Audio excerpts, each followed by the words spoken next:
Vision हमारे mind में है ना, तो फिर क्यों इसको रिटर्न में करें, क्यों रखें, इसके पीछे का पर्पस क्या है? परसों शाम को आपने कौन सी सब्जी खाई थी? नहीं याद है सर। तो दिमाग जब 24 घंटे से ज्यादा की चीजें याद नहीं रख सकता तो 2 साल 5 साल 10 साल के बाद आप क्या करने वाले वो कैसे याद रखें? दो तरह के लोग होते हैं। एक लोग होते हैं कि पहले गोल बनाते हैं, उसमें टारगेट निशाना लगाते हैं, ठीक है, पहले लोग। और दूसरे लोग वो ये होते हैं कि टारगेट मार देते फिर इधर गोल बना के बोलते हैं मेरे को इधर ही मारना था। तो अक्सर करना विजन ना बनाने वाले लोग वो दूसरे होते हैं। हाँ, है ना। मार्केट पहले जैसा नहीं रहा। मार्केट के अंदर ना अब वो बात नहीं रही जी। ये सारी चीजें एक्चुअल में बहाना है।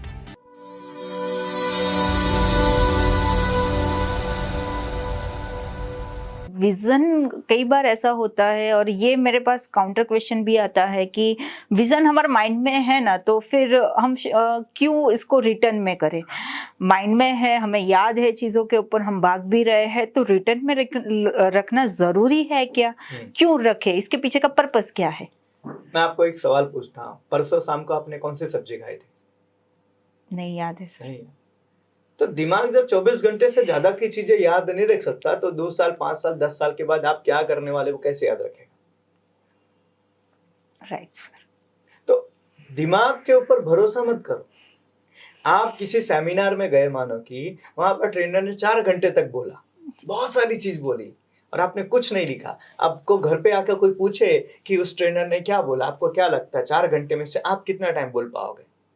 सिर्फ 10 मिनट, हार्डली 10 मिनट ना। बोला तो 4 घंटे उसने ना, 10 मिनट ही आप क्यों बोल पाओगे? इतना ही पूरी समरी याद रही हो। सिंपल सी चीज है, इसीलिए लिखना जरूरी है, आपको याद रहे आप क्या करने वाले। आप समझो ना, आज हम ना सब्जी लेने के लिए आते हैं ना जी, बाजार में, तो भी लिख के जाते हैं। हाँ क्यों? क्योंकि हमें पता होता है कि कुछ ना कुछ छूट जाएगा जी, कुछ ना कुछ छूट जाएगा, हम लिख के जाते हैं। तो लिखना जरूरी है ताकि आप है ना जब भी उसको देखो आपको तुरंत याद आए कि यार मुझे इसके लिए काम करना, मुझे इसके लिए काम करना है। तो दिमाग के अंदर विजन होने का मतलब आपका विजन ही नहीं है। पता किसको? मैं लास्ट सेशन कर रहा था, उसके अंदर बताया 2 तरह के लोग होते हैं। एक लोग होते हैं कि पहले गोल बनाते हैं, उसमें टारगेट निशाना लगाते हैं, ठीक है, पहले लोग। और दूसरे लोग वो ये होते हैं कि टारगेट मार देते फिर इधर गोल बना के बोलते हैं मेरे को इधर ही मारना था। तो अक्सर करना विजन ना बनाने वाले लोग वो दूसरे होते हैं कि उन्होंने पूरे साल जितना बिजनेस किया फिर बाद में क्या बोलते हैं मेरे को तो इतना ही करना था। किसको पता? किससे आपने बताया था? कहाँ लिखा था आपने? ये कैसी बात हो गई कि मैं जीता तो भी मैं जीता, मैं हारा तो भी मैं हारा। क्यों? क्योंकि पता ही नहीं था किसी और को कि जीतने का और हारने का पैमाना क्या था। तो इसलिए रिटर्न में लिखना बहुत जरूरी है। और आप लिखते हो जब ना, तब दिमाग को एक संदेश देते हो कि ये चीज मुझे चाहिए, फिर दिमाग उसके हिसाब से काम करना शुरू करता है। याद रखना, जब तक आपकी कोई चीज रिटर्न में नहीं होती है ना, तब तक आपकी गंभीरता नहीं होती है उस चीज को पूरा करने की। एज एग्जाम्पल, मानो आपके घर में किसी की शादी होने वाली है, आपके भाई बहन की किसी की शादी होने वाली है, तो पता है आप जोर शोर से तैयारी तब तक नहीं करते हो जब तक उसका कार्ड नहीं आ जाता। हाँ सर, राइट। जिस पर डेट, टाइम और वेन्यू लिखा हो, जब तक वो नहीं फाइनल होता है तब तक हम जोर शोर से तैयारी नहीं करते जी। हमें हो जाएगा हो जाएगा हो जाएगा, लेकिन जब वो कार्ड बन के आ गया, एक्चुअल तैयारी तब स्टार्ट हो जाती है, क्योंकि तब हम सीरियस होते हैं कि भाई इतनी टाइम तक मुझे ये चीजें कंप्लीट करनी है जी। तो हम प्रिपरेशन फिर पूरी की पूरी शिद्दत से करते हैं, सीरियस होके करते हैं जी। और ये हर जगह होता है। आप किसी बिजनेस की ओपनिंग करने के लिए आप देखो, जब तक उसका ओपनिंग का डेट फाइनल नहीं होता है तब तक हो रहा है। तो इसीलिए कि हमारा विजन भी लिखना जरूरी है ताकि उस लिखने के बाद में आपके दिमाग पे एक संदेश जाए, मुझे ये चीज इतने समय तक चाहिए। तो आपका दिमाग उसके हिसाब से आपको आइडियाज देना शुरू करेगा जी। तो इसीलिए विजन लिखना बहुत जरूरी है जी सर, एकदम सही कहा सर, क्योंकि याद रहता ही नहीं है कि परसों सब्जी क्या खाई थी, तो विजन तो हमें लिखना ही पड़ेगा। सर मैंने ये भी देखा है, जो बड़े बड़े लोग होते हैं उनके ऑफिस का नक्शा मैंने देखा हुआ है कि ऑफिस में ना उन्होंने वाइट बोर्ड होते हैं जो पूरी तरह से भरे हुए होते हैं, नोटिस बोर्ड होते हैं, पिन पॉइंट्स होते हैं वाले, वो भी भरे हुए होते हैं। इवन टेबल्स पे भी उन्होंने लिखा हुआ होता है, हर जगह पे उन्होंने कुछ ना कुछ लिखा होता है, प्लानिंग होती है, और इस तरह से सारी चीजें रहती, बुक्स रहती है उनके यहाँ पे, कहीं ना कुछ लिखा हुआ होता है, तो कहीं ना कहीं लगता है कि वो भी अपने विजन की तरफ भाग रहे हैं ये देख देख के। बिल्कुल सही बात है। अच्छा समझो, मैंने तकरीबन 3-4 साल पहले एक विजन बनाया था, एक विश लिस्ट की मैंने एक डायरी बनाई है, उसमें लिखा है मेरे को 10 किताबें लिखनी है। अभी आप समझो कि हमने ये 2 किताब हमने कंप्लीट कर दी, ठीक है। ये पहला है सफलता क्यों नहीं मिलती, ठीक है, ये हमने कंप्लीट की, और अभी हमने रिसेंटली इसको लॉन्च किया, बिजनेस बड़ा करो या बंद करो, ठीक है। और अभी तीसरी किताब हमने लिखना शुरू किया जी, ठीक है, बिना बेचे कैसे बेचे, सेल्स के ऊपर है। तो अब सोचो, अगर मैंने ये सोचा नहीं होता कि मेरे को 10 किताबें लिखनी है, तो मैं कभी नहीं शुरुआत कर पाता। Right sir. तो आपको ना लिखना बहुत जरूरी है कि आपको चाहिए क्या। और एक चीज है, आप लोगों ने शायद द सीक्रेट मूवी या फिर द सीक्रेट बुक आपने पढ़ा होगा, तो उसमें ना एक बहुत अच्छी चीज की, जब आप लिखते हो ना तो प्रकृति को आप संदेश देते हो कि आपको चाहिए, कि आपको ये चाहिए, फिर प्रकृति उसके हिसाब से आपके लिए माहौल तैयार करती है। तो आप जब तक है ना प्रकृति को ये आदेश नहीं दोगे मुझे ये चाहिए, तब तक आपके लिए प्रकृति कभी भी वो काम नहीं करेगा जी। तो इसीलिए ना लिखना बहुत जरूरी है। और जैसे आपने बताया कि ऑफिस में जाओगे तो लोग है ना बहुत चीजें रखते हैं, किताबें रखते हैं, बोर्ड्स रखते हैं। क्यों रखते हैं? क्योंकि वो डेली इन चीजों के ऊपर काम करते हैं जी। ये सीरियसनेस की निशानी है, एक सीरियस बिजनेसमैन की ये निशानी है कि वो अपनी चीजों को लेके बड़ा कॉन्शियस रहता है। आप समझो, 2 तरह के बच्चे ना स्कूल में जाते हैं, 2 तरह के बच्चे स्कूल में जाते हैं। एक होते हैं जो लेथार्जिक होते हैं और एक होते हैं जो टॉपर्स होते हैं। तुम देखोगे ना जो टॉपर्स होते हैं ना, तो उनकी किताबें, उनकी बैग खोल के देखो, बड़ा ऑर्गेनाइज रहता है, हाँ, है ना। राइट। कौन सा पीरियड आज है, कौन सा सब्जेक्ट आज है, उसकी किताब कॉपी सब कुछ व्यवस्थित होगा, सब टिप टॉप होगा, कवर ववर चढ़ाए होते हैं सर, सब है ना, रेडी सब बढ़िया होगा। और वही होंगे दूसरे कि जिनके वहां पर ना कोई कॉपी घर पे रह गई, कोई किताब घर पे रह गई, कोई किताब है ही नहीं, कोई चीज कहाँ। ये सीरियसनेस की निशानी है।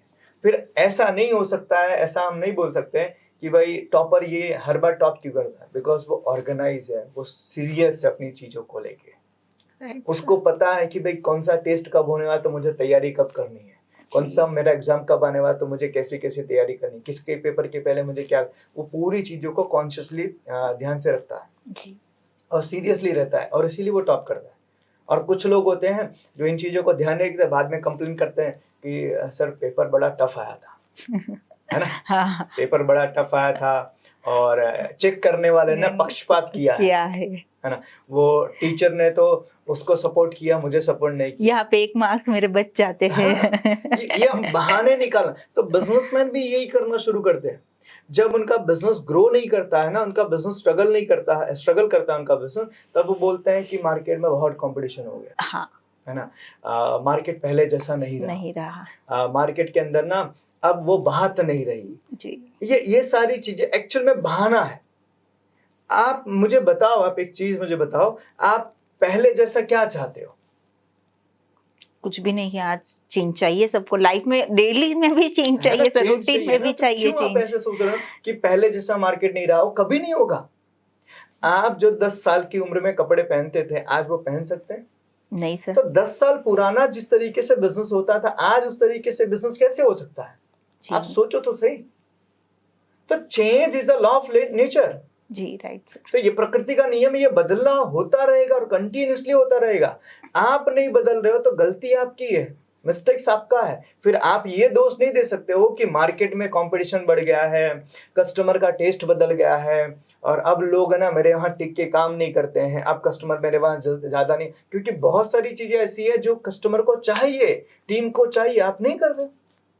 आप ट्रेंड से बाहर जाओगे तो लोग आपको कैसे फॉलो करेंगे? Right sir. तो आपको ना ट्रेंड से बने रहना पड़ेगा। एज एग्जांपल समझो, आपके दादाजी क्या पहनते थे कपड़े में?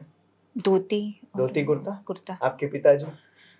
वो पैंट शर्ट। आपके भाई होगा, वो क्या पहनता है? जीन्स पहनता है। क्यों ऐसा? वो धोती कुर्ता क्यों नहीं पहनता? चेंज बदल रही है सर। बदला एक्सेप्ट किया ना। हाँ। तो बिजनेस में क्यों नहीं करते?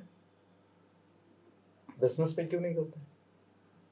हम हर जगह चेंज करने के लिए तैयार हैं। हम पता है कि हमारा बच्चा एक साल किसी क्लास में रहा, उसके बाद नेक्स्ट ईयर वो दूसरे क्लास में जाता है। जी, क्यों ऐसा? चेंज, आगे बढ़ना होता है ना। बिजनेस में क्यों नहीं? समझो, तो लोग है ना एक्चुअली, अगर इसको थोड़ी सी हार्ड लैंग्वेज में कहें ना, तो लोग है ना दिमागी तौर पे बीमार है ना। लोग दिमागी तौर पे बीमार है। क्यों? क्योंकि उनको ऐसा लग रहा है पहले जैसा था आज भी वैसा रहना चाहिए, लेकिन मजा मुझे आज वाला चाहिए। हाँ, काम मुझे पहले जैसा करना है, एंजॉयमेंट मुझे आज आज जैसा वाला नहीं चाहिए। पॉसिबल है ना। काम भी आपको आज जैसा ही करना पड़ेगा। तो आज है ना, आप सोचो कि आप धोती कुर्ता पहन के निकलो मार्केट के अंदर, आज के टाइम पे कुत्ते दौड़ा लेंगे, क्योंकि उनके लिए भी तो नया है ना, नया है। उनके लिए भी नया। और उस टाइम पे जब आपके दादाजी थे, उस टाइम पे धोती कुर्ता पहनते थे, उस टाइम कोई जींस पैंट पहन के जाए तो कुत्ते दौड़, राइट, क्योंकि उस टाइम के कुत्ते जो थे ना वो धोती कुर्ते से फैमिलियर थे, और आज के टाइम के जो हैं वो नहीं है। नहीं तो है। बिजनेस भी ऐसा है। बिजनेस में पहले जो चीज होती थी, आज वो चीज लोग एक्सेप्ट नहीं करते।